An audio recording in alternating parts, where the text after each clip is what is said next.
So நீங்கள் வாரணமாயிரம் படம் பார்த்தீங்கன்னா அதுதான் அந்த சீக்வன்ஸ் அப்படியே லைஃப்பில் நடந்த விஷயங்கள் தான்.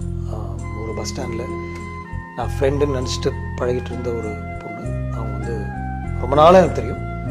இது ஃப்ரெண்ட்ஷிப் இல்லை, அதையும் தாண்டி இது வேற ஒரு ஜோனில் இருக்குது.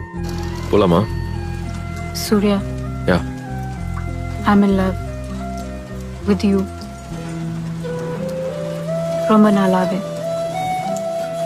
உனக்கு 17, எனக்கு 15. அப்பத்திலிருந்து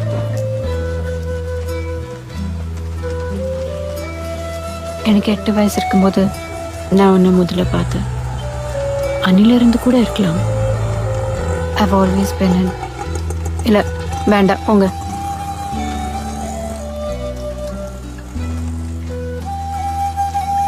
I've always been in love with you, Surya.